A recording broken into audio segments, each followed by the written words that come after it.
اعوذ باللہ من الشیطان الرجیم بسم اللہ الرحمن الرحیم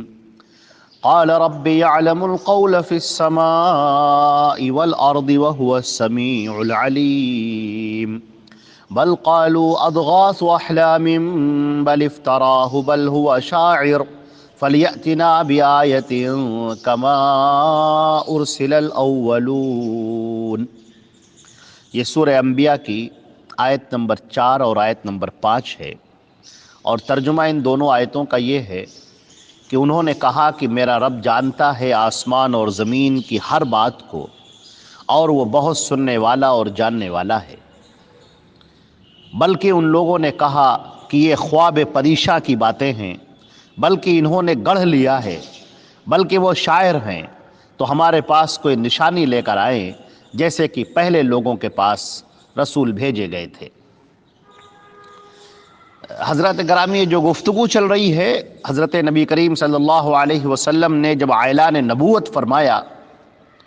اور پوری قوت کے ساتھ اللہ رب العزت کے پیغام کو اپنی قوم تک پہنچایا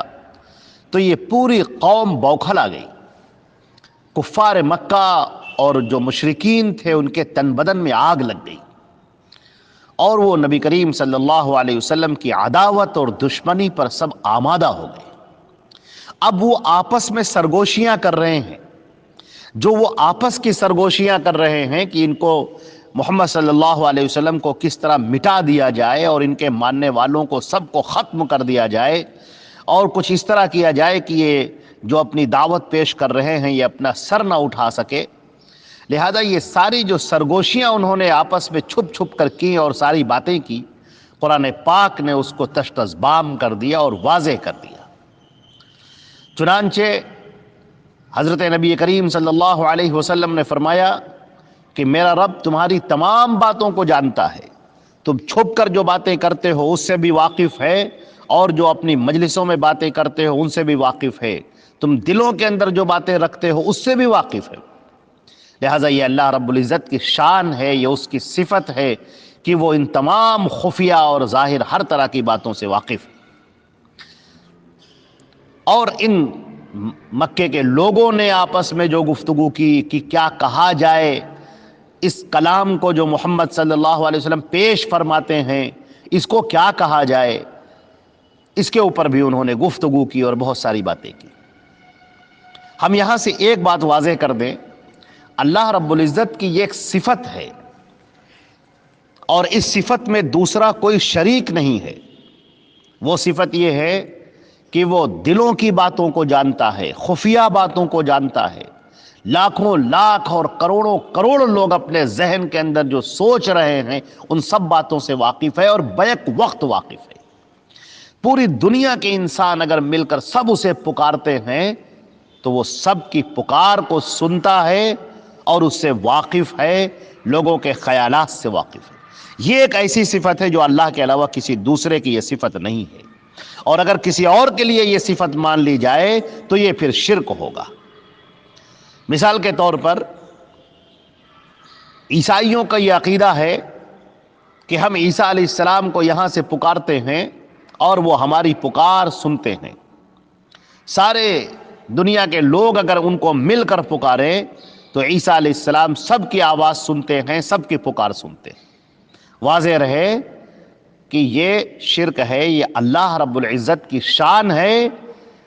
اور اس میں کوئی دوسرا شریک نہیں ہے۔ اسی طرح بہت سارے لوگ لات، عزا، ہبل، منات کے بارے میں یہ عقیدہ رکھتے تھے کہ ہم جب ان کو پکارتے ہیں تو یہ ہماری پکار سنتے ہیں۔ پوری دنیا کے لوگ، کروڑوں کھربوں اربوں لوگ اگر ان کو پکاریں ایک وقت میں تو وہ سب کی پکار سنتے ہیں۔ اسی طریقے سے آج بھی بہت سارے لوگوں کا یہ عقیدہ بنا ہوا ہے کہ فلاں پیر صاحب، فلاں بزرگ صاحب، فلاں مزار کے صاحب جب ہم ان کو پکارتے ہیں اور لاکھوں لوگ ان کی مزار پر کھڑے ہو کر ان کو پکارتے ہیں یا اپنے گھروں سے پکارتے ہیں تو وہ سب کی پکار کو سنتے ہیں، سب کی فریاد کو سنتے ہیں۔ واضح رہے کہ یہ صرف ایک اللہ رب العزت کی صفت ہے اور اس میں کوئی دوسرا شریک نہیں ہے، نہ کوئی فرشتہ، نہ کوئی امام، اور نہ ہی کوئی رسول اور پیغمبر۔ کوئی رسول اور پیغمبر بھی اس صفت میں شریک نہیں۔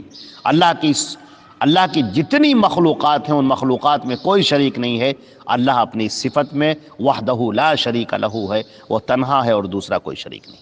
لہذا اگر یہ عقیدہ رکھا گیا کہ یہ صاحب بھی لاکھوں کروڑوں لوگ ان کو جو پکارتے ہیں، یہ پکار کو سنتے ہیں، تو یہ عقیدہ شرک یا عقیدہ ہوگا، اور اس عقیدے سے توبہ کرنی چاہیے۔ اسی طریقے سے یہ کہ یہ فریاد کو پہنچتے ہیں، مصیبتوں کو دور کرتے ہیں، یہ سارے عقیدے رکھنا یہ شرک ہے۔ اور یہی عقیدہ کفار مکہ رکھا کرتے تھے اپنے معبودوں کے بارے میں، جن کو وہ بڑا بزرگ اور نہایت نیک سمجھتے تھے، اور قرآن پاک نے ان کو مشرکین قرار دیا اور کہا کہ تم جن معبودوں کو پکارتے ہو یہ قیامت کے دن تمہاری کوئی سفارش نہیں کر سکتے، بلکہ ان دعائہم غافلون، بلکہ تم جو دعا کر کے ان کو پکارتے ہو، ان کو صدا دیتے ہو، ندا دیتے ہو، یہ ان سے واقف بھی نہیں ہے، ان کو پتہ ہی نہیں کہ تم ان کو پکار رہے ہو۔ تو یہ بات اچھی طرح سے اپنے ذہن میں رکھ لینی چاہیے کہ میرا رب وہ ہے جو آسمان اور زمین کی تمام باتوں کو جانتا ہے، وہ چاہے باتیں خفیہ ہوں اور چاہے زور سے کی گئی ہوں، وہ بہت زیادہ سننے والا اور سب سے زیادہ جاننے والا ہے۔ تو صفت سمیع اور علیم یہ اللہ رب العزت کی ایسی صفت ہے جس کی صفت کے اندر کوئی دوسرا شریک نہیں۔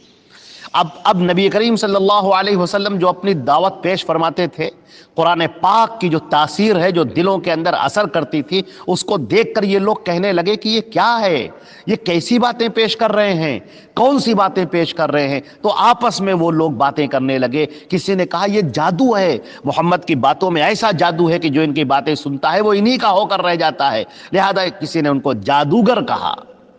اور کسی نے کہا کہ نہیں، یہ تو ایسی ایسی باتیں کرتے ہیں جو خیالی باتیں ہیں، یہ تو شاعر لوگ اس طرح کی باتیں کرتے ہیں جو خیال کی باتیں ہیں، تصور کی باتیں ہیں، بڑی دور کی باتیں ہیں، تو یہ ساری باتیں وہ ہیں جو شاعر لوگ کیا کرتے ہیں، تو یہ شاعر ہیں۔ کسی نے کہا کہ نہیں، یہ تو ایسی باتیں ہیں جیسے خواب پریشاں ہوتے ہیں، آدمی خواب میں کچھ ایسی چیزیں دیکھ لیتا ہے اور جو بہت ساری ایسی باتیں جس کو بیان کرتا ہے، تو یہ حقیقت میں کچھ نہیں ہوتی ہیں، بس خالی بس ایسے ہی خواب ہوتے ہیں۔ تو یہ جو نبی کریم صلی اللہ علیہ وسلم جو باتیں اپنی پیش کر رہے ہیں، یہ جو باتیں پیش کر رہے ہیں سب خوابوں کی باتیں ہیں، خیالات کی باتیں ہیں، ان کا حقیقت میں کوئی وجود نہیں ہے، بس سب ایسی ہی خیالی باتیں ہیں۔ اور پھر انہوں نے کہا کہ اچھا، اگر یہ رسول ہی ہیں جیسے کہ اور بہت سارے رسول تھے، تو پھر یہ ہمارے لیے بھی نشانی لے کر آئیں، معجزہ لے کر آئیں، جیسے کہ ان سے پہلے کے جو انبیاء کرام سے معجزہ لے کر آئے تھے۔ یہ بات بیان کی جا رہی ہے، اور اچھی طرح سے جان لینا چاہیے کہ نبی کے جو معجزات ہوتے ہیں وہ اللہ کی دین ہیں۔ اللہ رب العزت جب چاہتا ہے ان معجزوں کو ظاہر کرتا ہے، کسی کے مانگنے سے معجزہ نہیں ہوتا، جیسے اس سے پہلے کی آیتوں میں بھی اس کی تفسیر گزر چکی ہے کہ اگر کسی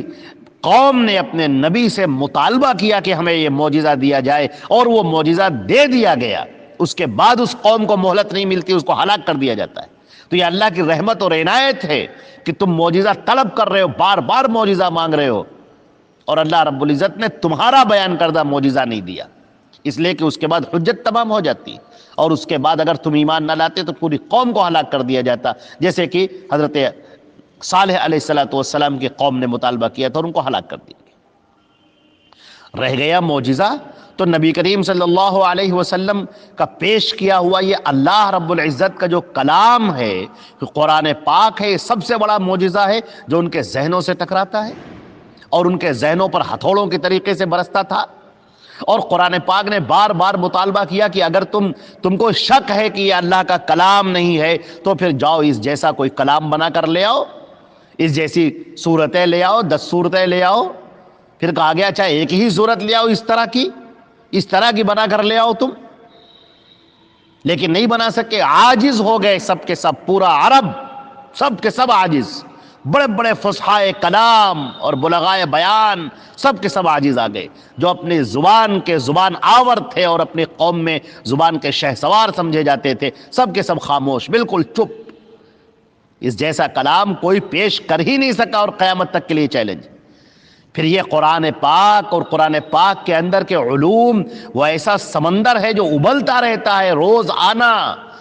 اس کے اندر سے حکمت کے اور موتی نکلتے رہتے ہیں، اور نہ معلوم کتنے علوم اس سے نکلتے رہتے ہیں۔ کاش کوئی اس قرآن پاک کی طرف توجہ کرنے والا ہو اور خود نبی کریم صلی اللہ علیہ وسلم کی ذات معجزہ، آپ صلی اللہ علیہ وسلم کے ہاتھ پر بہت سارے معجزات ظاہر ہوئے جس سے لوگوں کے ایمان بڑھ گئے، مگر یہاں پر کہ وہ معجزہ مانگیں اور ان کو معجزہ دیا جائے، ایسا نہیں ہوتا ہے۔ اگر ایسا ہو گیا، اگر ایسا ان کے مطالبے پر کر دیا گیا تو پھر پوری قوم کو ہلاک کر دیا جائے گا اگر یہ ایمان نہ لائے۔ چنانچہ یہ لوگ بار بار پریشان ہوتے تھے کہ یہ کیسا کلام ہے جو ذہن کے اوپر اثر کرتا ہے، دلوں کو اپنی طرف کھینچ لیتا ہے، کیسا تسخیر کرتا ہے لوگوں کو۔ لہٰذا کسی نے کہا کہ یہ جادوگر ہیں، کسی نے کہا کہ نہیں یہ تو کاہن ہیں، کسی نے کہا کہ نہیں خواب کی باتیں ہیں، کسی نے کہا کوئی ان کو سکھا جاتا ہے، کسی نے کہا بس انہوں نے گڑھ لیا ہے، ایسے ہی گڑھ کے باتیں اپنی طرف سے من گھڑت باتیں بیان کر رہے ہیں۔ تو وہ پریشان رہتے تھے اس طرح کی باتوں میں کہ یہ تاثیر کہاں سے آئی، مگر ان کی سمجھ میں یہ نہیں آتا تھا کہ یہ اللہ کا کلام ہے، خالق و مالک کا کلام ہے، یہ اس کا پیغام ہے اپنے بندوں کے نام۔ کاش کہ وہ اس بات کو سمجھ لیتے تو یہ بات ان کے دل کے اندر اتر جاتی، اور جن لوگوں نے سمجھ لیا وہ صحابی کہلائے، ان کا ایمان بہت بلند ہو گیا، اللہ رب العزت نے انہیں قبولیت سے نوازا اور اپنے رضا سے نوازا، رضی اللہ عنہم ورضوا عنہ۔ اللہ تبارک و تعالیٰ تمام صحابہ کرام کے درجات کو بلند فرمائے اور ان سے راضی ہو، اور ہم لوگوں کو بھی ان کا اتباع نصیب فرمائے۔ اے اللہ اپنے فضل و کرم سے ہم سب کی مغفرت فرما اور ایمان پر ہمارا خاتمہ فرما۔ والسلام علیکم ورحمۃ اللہ وبرکاتہ۔